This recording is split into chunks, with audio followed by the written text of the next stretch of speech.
आज हम पढ़ेंगे आर्यन क्लोथिंग के बारे में। आर्यन पीरियड के बारे में, उस समय पर किस तरह के कपड़े चलते थे, किस तरह की ज्वेलरीज चलती थी, वो सब हम लोग इस पीरियड में पढ़ेंगे।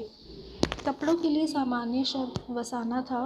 वेदों में कहा गया है कि एक अलग देवता एक अलग परिधान की देखभाल करता है। भारत में जैनियों के साथ यह विश्वास आज भी जारी है। कपड़ों के लिए वो लोग एक अलग से वर्ड यूज़ करते थे, जिसको वो लोग वसाना कहते थे। जो आपके वेद है उसमें ये कहा गया है कि एक अलग देवता को मानने वाले लोग एक अलग तरह का परिधान फॉलो करते थे उस पीरियड में। और इंडिया में आप आज भी जैनियों में ये रूल देख सकते हैं। सुवासना या सुरभि का मतलब एक अच्छी तरह से कपड़े पहनने की व्यक्ति से था। यानी कि जो भी आपका व्यक्ति अच्छे से ड्रेसअप होता था, अच्छे कपड़े पहनता था, उसको वो लोग सुवासना या सुरभि कहते थे। मेगास्थनीज 300 ईसा पूर्व के आसपास भारत में एक ग्रीक विजिटर था, जिसने उल्लेख किया कि आर्य लोग अलंकरण और सुंदरता को पसंद करते थे। सोने के अलंकरण और बेहतरीन सूती वस्त्रों के नमूनों वाले कपड़े पहनते थे। एक आपका ग्रीक विजिटर था जिसका नाम मेगास्थनीज था। 300 ईसा पूर्व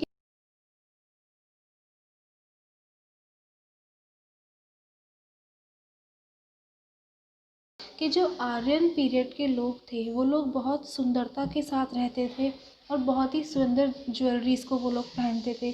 बहुत ही बेहतरीन नमूने वाले सूती वस्त्र को वो लोग पहनते थे। आर्यों द्वारा पहने गए कुछ वस्त्र नीचे सूचीबद्ध हैं।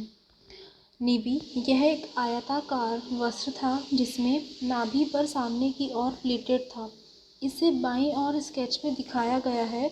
यह पुरुषों और महिलाओं द्वारा पहना जाता था। यह आधुनिक धोती या सरोंग के समान लगता है। निवी एक तरह का रेक्टेंगुलर पीस था, मतलब कि एक प्लेन कपड़ा था जिसे वो लोग नीचे वेस्ट पर बांध के नाभि में उसको प्लीट करते थे।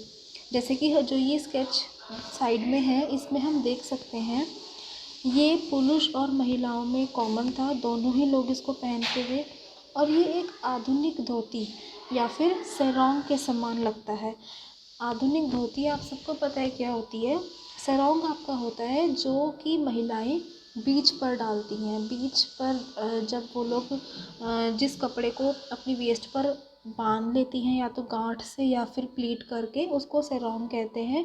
जनरली आपका सरोंग प्रिंट में शिफॉन या फिर जॉर्जेट फैब्रिक का होता है।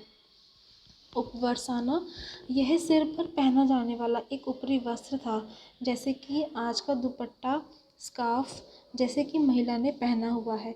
जो आपकी साइड में पिक्चर है इसमें आप महिला के ऊपर एक कपड़ा देख सकते हैं जो उसने दुपट्टे की तरह या फिर स्कार्फ की तरह पहना हुआ है। महाभारत से स्पष्ट है कि दास, नौकरानी या निचली जाति की महिलाएं उपवरसाना नहीं पहन सकती थी। प्राचीन साहित्य में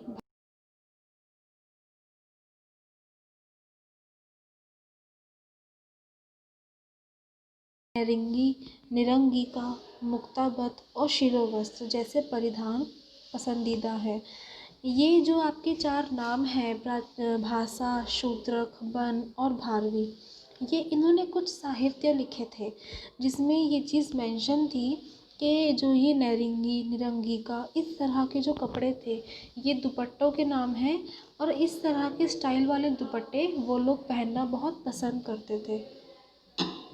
सिले हुए वस्त्र, सिलाई की कला आर्यकाल में स्पष्ट रूप से जानी जाती थी और साहित्य में आकार के सिले हुए ब्लाउज, ट्यूनिक्स, कोट और जैकेट के कई संदर्भ हैं या मूर्तियों पर दिखाए गए हैं। साहित्य में इस तरह की चीज़ें बहुत मेंशन्ड हैं कि वो लोग ब्लाउज, ट्यूनिक्स, कोट और जैकेट इस तरह के सिले हुए कपड़े बहुत पहनते थे। सिले हुए कपड़े इस समय तक बहुत ज़्यादा कॉमन हो चुके थे, जैसे कि हम काफ़ी मूर्तियों में देख भी सकते हैं। ड्रेपी, यह सोने के धागे के साथ एम्ब्रॉयडर्ड ब्लाउज था। यह टाइट फिटिंग था। जरी के धागे के साथ या सोने के धागे के साथ जो एम्ब्रॉयडरी होती थी उसका जो ब्लाउज था उसको ड्रेपी कहते थे। वो बहुत टाइट फिटिंग होता था। अतका, यह एक आदमी का long flowing close fit overcoat था, जिसे आमतौर पर उज्ज्वल, सुंदर और कशीदाकारी के रूप में वर्णित किया जाता था। अब का मेल्स का गारमेंट था, जो लॉन्ग था, फ्लोर लेंथ था, फ्लोइंग था यानी कि लहराता हुआ था, और क्लोज फिटिंग ओवरकोट था यानी कि बहुत फिटेड होता था ये, जिसे जनरली बहुत ब्राइट और बहुत ही सुंदर कपड़े से बना।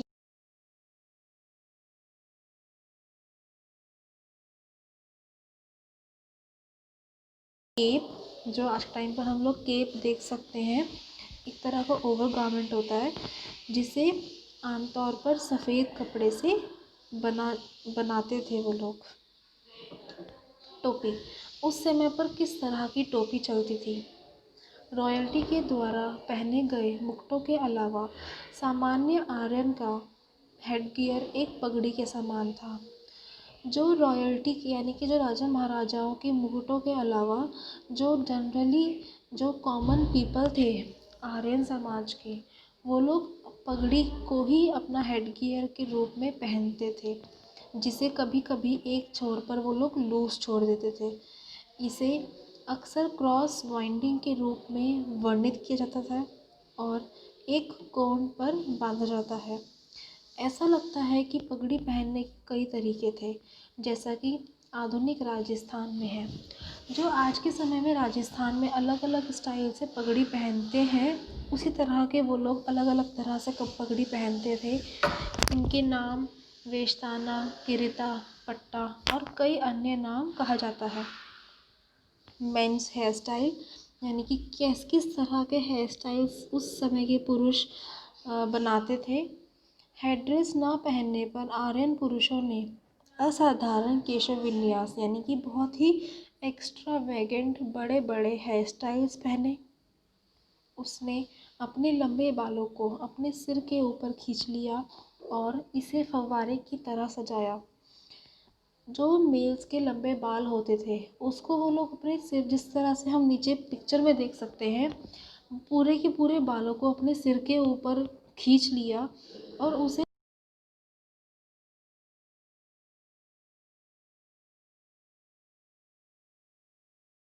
तरफ जूड़े जैसा रूप बनाया हुआ है अपने बालों का। महिलाओं के केश विन्यास।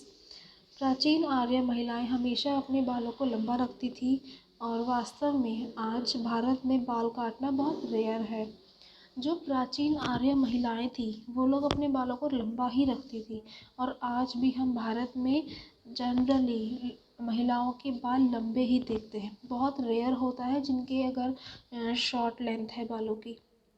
कभी कभी महिलाओं ने रिबन, फूलों और रत्नों के साथ बड़े गांठों में बालों को बांधा होता है।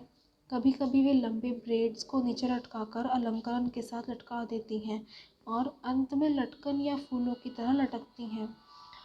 उस समय की महिलाएं अपने बालों में रिबन्स, फ्लावर्स और तरह तरह के रत्नों के साथ बड़ी बड़ी गांठों में यानी कि जूड़ों में अपने बालों को बांध लेती थी, या फिर कभी कभी वो अपने बालों को लूज छोड़ के उसकी ब्रेड्स यानी कि आपकी चोटी या गुथ भी हम कह सकते हैं, चोटी बना के नीचे उसको अलंकरण के साथ सजा देती थी।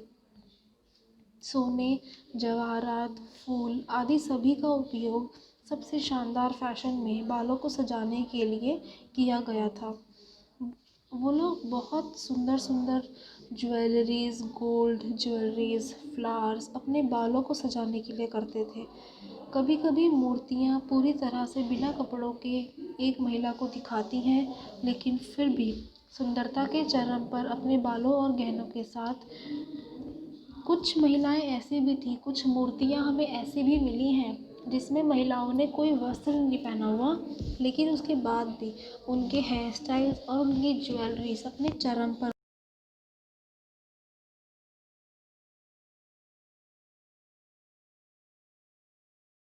स्टाइल्स बहुत ज़्यादा बड़े बड़े और बहुत ज़्यादा सुंदर तरीक़ों से सजाया हुआ है। गहने। आर्य महिलाओं ने भारी गहने पहने थे, लगभग हर प्रतिमा के शरीर के प्रत्येक भाग के लिए कुछ अलग। आर्यन महिलाएं बहुत हैवी ज्वेलरीज पहनती थी।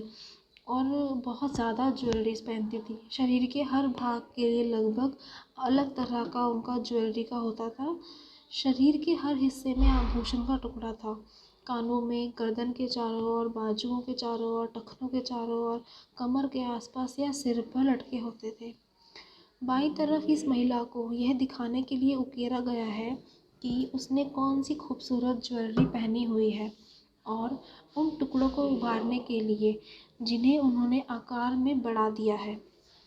जो बाईं तरफ ये महिला है, इसकी आप देख सकते हैं कि इसके सर पर भी बहुत बड़ा हेयर स्टाइल बना हुआ है, कमर पर बहुत मोटी ज्वेलरी है, बाजू पर ज्वेलरी है, गले में ज्वेलरी है, उसके विशाल कानों के छल्ले, उसकी शानदार बेल्ट और उसके पहने हुए बाकी सभी आभूषण। करधनी। कंठ में साहित्य में कई नाम होते हैं, जैसे कि कटिसूत्र और रचना। कभी कभी केवल कमरबंद ही पहना जाता था, जैसे कि कई मूर्तियों में देखा जाता है, जैसे कि दाईं ओर जो महिला की फिगर है, इसमें आप देख सकते हैं कि इसने कोई लोअर गारमेंट नहीं पहना हुआ, लेकिन उसके बाद भी जो कमरबंद पहना हुआ है वो बहुत हैवी, बहुत सुंदर लटका हुआ और डिज़ाइनर पीस है। इससे हमें मालूम पड़ता है कि उस समय की महिलाएं कपड़ों पर ध्यान कम देती थी, लेकिन जो उनकी ज्वेलरीज होती थी वो बहुत